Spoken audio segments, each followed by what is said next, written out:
Gonna get my camper ready, gonna ready up my car. Travel to exotic places, meet all kind of brand new faces. Looking through the lens at everyone. Gotta get around the world, let's go. Seeing all the places I must go. All around the world we're trying to explore the mystery. Strike a pose, let's shoot some history. All around the world we're flying, we're going everywhere. We'll show the shots we took while we were there. Photo finish, gonna meet you at the finish line. Photo finish, better not get far behind. Photo finish, get your pictures up online. Photo finish, better not get left too far behind. Get your snapshot.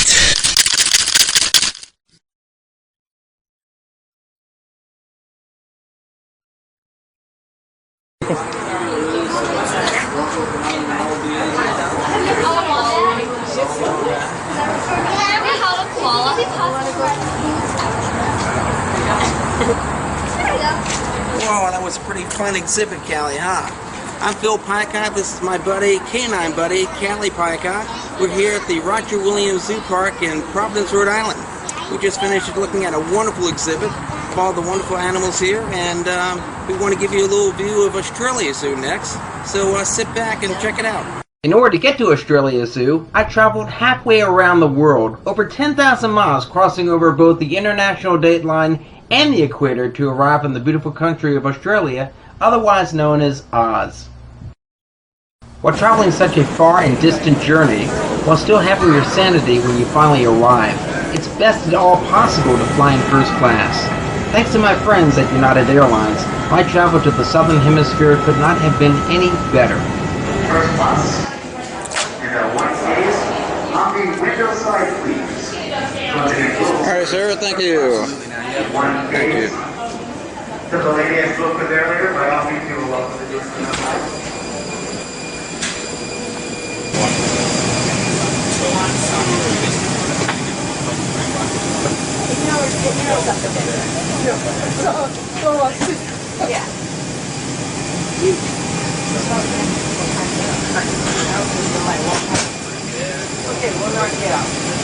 United Airlines offers daily non-stop trans-Pacific service to Sydney, Australia via Los Angeles and San Francisco. My 23-hour journey originating from the east coast of the United States started late afternoon and arrived in Australia early in the morning one day later. Yes, by crossing over the international date line, I lost one entire day which I would easily make up with all the fun I was expected to have down under. On this particular flight, there were 4 flight attendants servicing the entire first-class section, with only 4 passengers on board. Wow, now that's what I call great service. Please wake me up when we finally get there.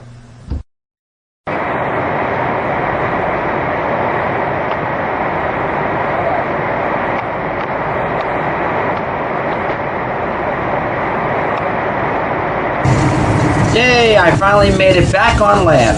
Hello, Australia.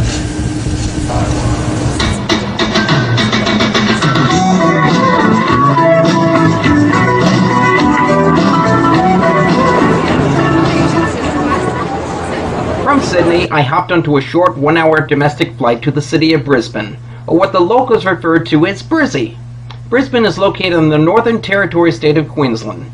From Brisbane, I would begin my 1-hour and 15-minute land trek to Australia Zoo, located in the town of Biwa on the Sunshine Coast in Queensland, Australia.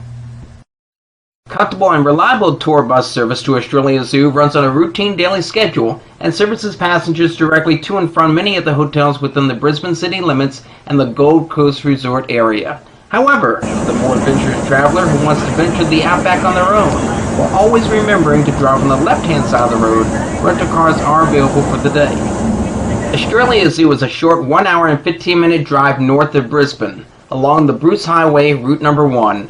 Along the way, you'll pass by the very majestic Glass House Mountain National Park. Eventually, you'll merge onto Steve Irwin Way. Yes, Steve Irwin actually has a highway named in his honor. They changed it to Steve Irwin Way, which we're about to turn on to now, previously Glass House Mountains Tourist Drive. But they also commissioned an artist to do a bit of a, a memorial, plaque, whatever, and it acts as a street sign and as a memorial to Steve Irwin. So, of course, the classic Steve Irwin pose, the crocodile jumping up and holding out a bit of food for him. So we'll pull up here and you can hop on out and get a picky in front of it and all that kind of stuff if you like, all right? And if you do want to take a picky of the coach, a lot of people tend to want to do that, take the driver's side, you get better light on it and all that kind of stuff. And it's got all the pictures on it too, on this driver's side. So there you go, hop out and have a bit of a look here, folks. It only takes us a couple of minutes. Finally, we've arrived at Australia Zoo. Situated at the main entrance of Australia Zoo is a bronze statue in honor of Steve Irwin and his entire family. Wife Terry, his daughter Bindi, his son Robert, and of course his beloved dog Suey. What is unique of the statue is that the entire Irwin family is depicted holding up a saltwater crocodile. In memory of the sudden and tragic passing of Steve Irwin, his legacy and passion for wildlife conservation continues to live strongly here at Australia Zoo. As a way to commemorate Steve's life on a worldwide scale, the Irwin family has established Steve Irwin Day, which takes place every November 15th. This special day is recognized by people wearing khaki shirts as a way of symbolizing the very same type of outfit that Steve used to wear. Australia Zoo has set up a khaki shirt memorial exhibit in which fans and celebrities from all over the world have personally autographed their names and best wishes for continued wildlife conservation in Steve Irwin's memory. Australia Zoo is comprised of 76 acres and is located in the rural landscape of Biwa, Australia, on the Sunshine Coast of Queensland.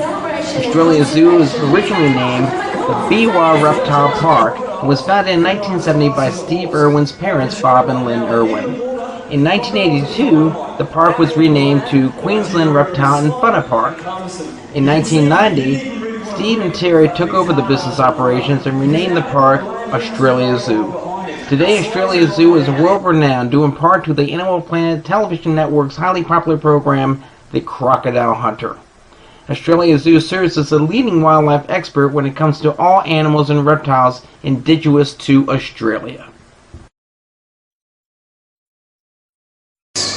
Come with me, share it with me, share my wildlife with me, because humans want to save things that they love. My job, my mission, the reason I've been put on this planet is to save wildlife. And I thank you for coming with me. Helping to preserve the legacy of Steve Irwin's crusade for wildlife conservation at Australia Zoo is Miss Kirby Orr, Senior Media Director, who introduced me to Mr. Josh Ruffle, Curator of Reptiles. I had the distinct pleasure of meeting with Josh, who gave me a rare behind-the-scenes insight of Australia Zoo and some of the zoo's largest and most ferocious residents. I'm here with Josh Ruffle, who's the curator of reptiles for Australia Zoo. I want to thank Josh so much for giving us a few minutes of your time to demonstrate a little bit about what you do here in Australia Zoo and why Australia Zoo is so important to you and why people from around the world should come to visit Australia Zoo. Well, I think just sort of what my job entails is looking after all the reptiles here at the zoo. So the crocs and snakes and lizards sort of encompasses the whole thing, and overseeing the department. Now, obviously, Australia Zoo is one of the leading facilities in the world as far as to deal with crocodiles and reptiles in general. So it's an awesome place to come and visit because of that fact, and you get to see crocodiles do things that you see sort of nowhere else in the world as well. And it's just basically, obviously, we're very much into conservation, and there's opportunities sort of afforded to people who work here at the zoo like nowhere else in the world. So it's just a great place to work. I saw your demonstration a few minutes ago with Monty. Now, how many alligators, or excuse me, crocodiles, saltwater crocodiles, do you have here at the Australia Zoo? Well, we have 30 plus saltwater crocodiles here at the zoo. We have 7 crocodiles out the back of the Crocodile here that we use on a daily basis for our demonstrations in the Crocodile. So we have 7 large male crocodiles that we use for that. Now, the question I had for Kirby, who's holding our camera, by the way, thank you so much. How do you tell the difference from one croc to another? Because they don't wear name badges. No, but you sort of think like a lot of people, like you see one croc, you see them all, but really, if you really take a close look at them, they are all distinctly different, have slightly different features. So very much like humans, we all have different features, and if you get to know the certain animals, it's very easy to tell them apart. It's like night and day. Now, do you know that if they're having a bad day or not? Oh, we do. Like obviously, working with any animals, you pick up on behavioral issues or different things on the day, different precursors to different behaviors and what have you. So you can sort of pick up on things. Crocodiles are a lot more intelligent than people actually give them credit for. That's what Steve Irwin had mentioned. Yeah, and they really are. They have, obviously have the ability to learn and remember. So they do obviously look at our patterns, our daily routines, how we do things, and you've always got to be on your toes because you never know. Now, you mentioned something in your show, standing at least 5 meters away from any type of water. Yeah. And that's obviously like when you're up in any crocodile territory, sort of worldwide, that sort of keeps you out of the strike range of even the largest saltwater crocs. So, the water's edge are obviously very dangerous in the water and sometimes above the water, depending on the area, overhanging limbs and branches and that sort of thing. So if you stay back that distance from the water, you should be safe from encountering any crocodiles. Right. Now, how long does it take to train saltwater? From the time you pull it out of the wild to introducing it to its new home at Australia Zoo. Yeah, it depends. It totally depends on the animal. Sometimes we have animals that sort of adapt to life in captivity very well. Other times they take a little bit longer. So it can take anywhere from several months to even up to a couple of years. Well, it's interesting you mentioned that because I have a dog back home. Her name is Callie, a 6-year-old Boston Terrier. Now that dog is smarter than a cat. From an operant conditioning standpoint, Skinner box, ring the bell. Yep. Do they respond to that? They do, and it's exactly right. So you guys noticed during the demonstration we used white buckets, and they definitely, all the crocs around the zoo associate that white bucket with food because they always know that's a food bucket. So whenever they see that white bucket, they sort of flew in on that and go, there's potentially food involved with what we're doing. The same thing like a dog with treats or what have you, or certain activities. They start that salivating and the whole thing. So same sort of thing. Right. Well, in terms of what kind of message would you want to convey to folks back here in the States where I'm from, the Boston, Massachusetts, Providence, Rhode Island area, what would really get them to come down here? I think there's a number of things. There's obviously this part of the world. There's such a diversity of wildlife here. It's such a beautiful area. And like I said, there's to see things here in Australia that you really can't see anywhere else in the world. And our conservation message, like I said, is so strong. And as well as just the diversity of animals we have here, and really getting to know animals like the saltwater crocodile. And that was a massive part of Steve's message and passing on to all of us. So it's just a beautiful place to come and visit. The zoo itself and the area. Okay. I want to ask, did you have an opportunity to work with Steve Irwin? I did, and just a couple times I had the opportunity to work with him back in the United States, and yeah, he was an amazing guy, great guy to work with. I want to thank you again, Josh, for a wonderful time. This is Australia Zoo. For anyone who would like to visit, they're on the web. Check them out. This next segment of my visit to Australia Zoo, I took a tour of the Animal Planet Crocodile Arena, where I was asked to assist in the training of a red-tailed black cockatoo. The goal of this training exercise was to coax this very intelligent bird to swoop down from the sky and to take a $5 bill from my hand and fly away, while eventually flying back to return my $5. Well, as you're about to find out, my job as a guest animal trainer for Australia Zoo didn't turn out too well. Check this out. We're here at Australia Zoo at the Crocodile. We're going to be doing a live demonstration of a red-tailed black cockatoo. A red-tailed black hawk. So, wish me luck.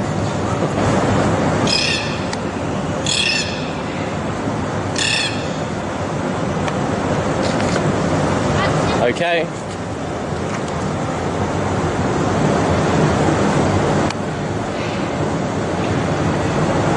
So jiggle it. Eli! Eli! Okay. Let's stand up again. Alrighty. Yep. Hold your arm up with your note. That's it. So just leave that hand down, that's it. And then give the, I'll try and call him up to, Eli! Eli! Come on, buddy!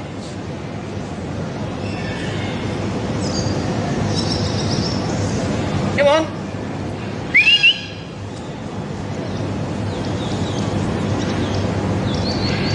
Eli!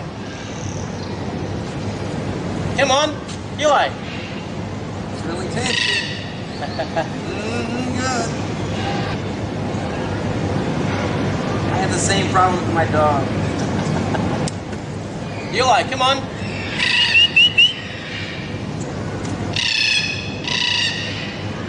Alright. Looks like he's going to be a little bit nervous today. Well, after several attempts to bribe Eli, the red-tailed black cockatoo, to perform several tricks for us for only $5, he immediately flew the coop on insisting that he simply had enough. Alright. I'm meeting with Eli's agent regarding his performance contract and his new salary increase beyond the $5 that we originally offered him. This bird showed us just how smart and negotiable he truly is.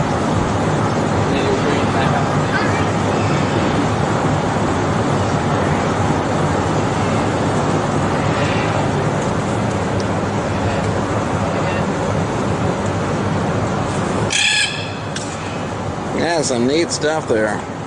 Okay, so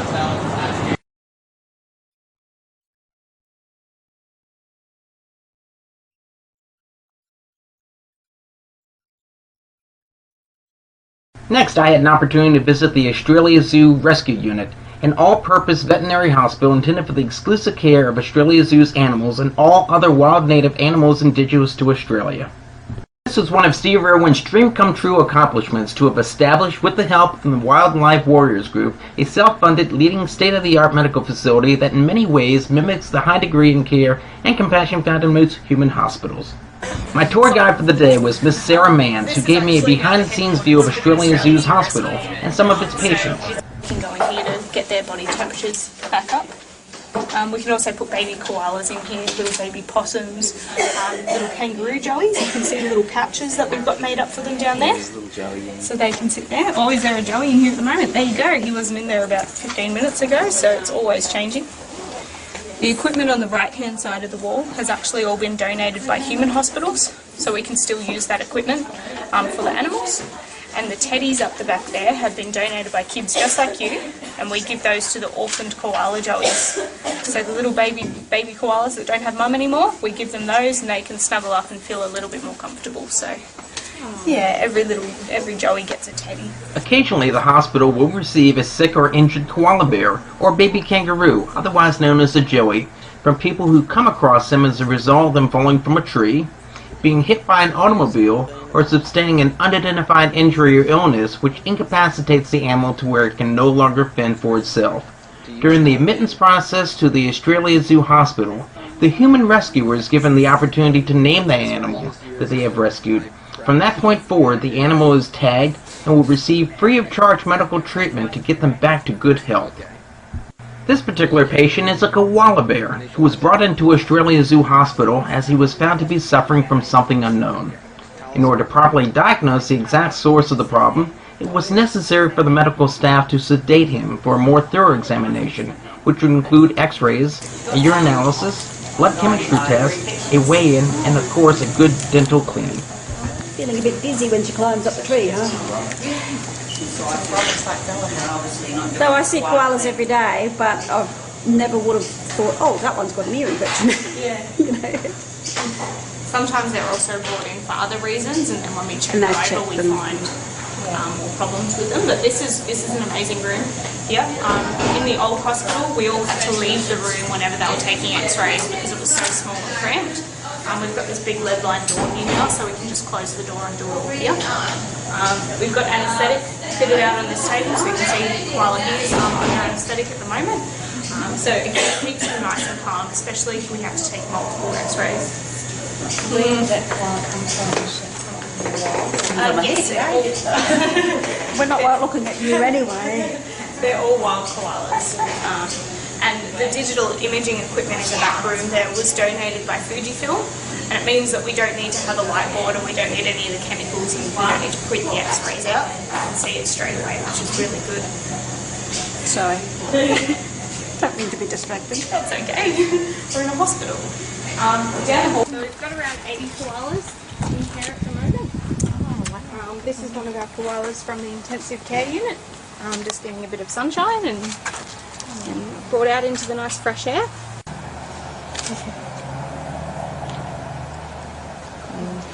And what's wrong with this one here?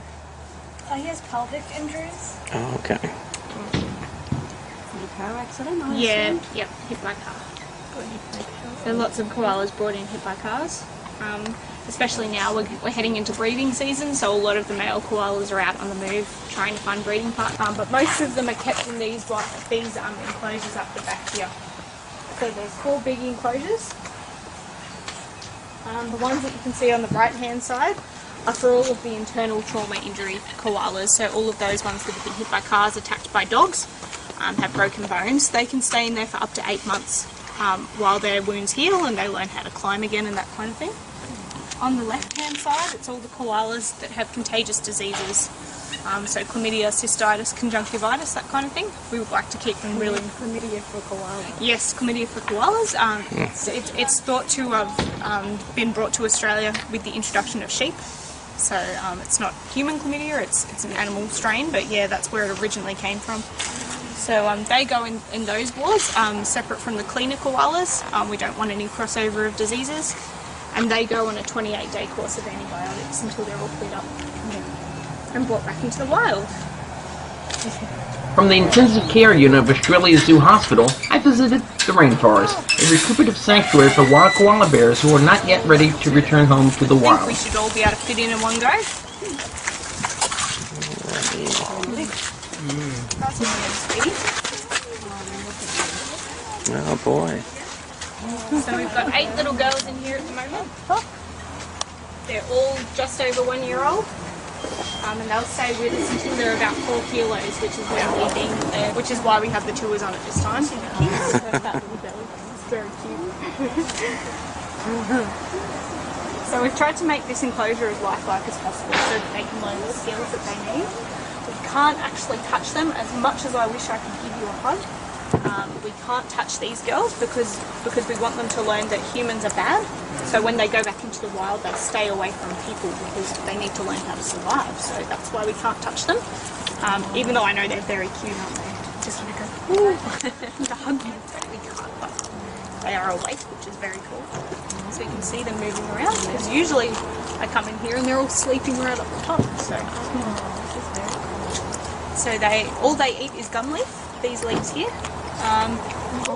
That's how they get around. They jump from tree to tree. They don't like coming to the ground because that's where the dangers are, the cars and the dogs. Yeah.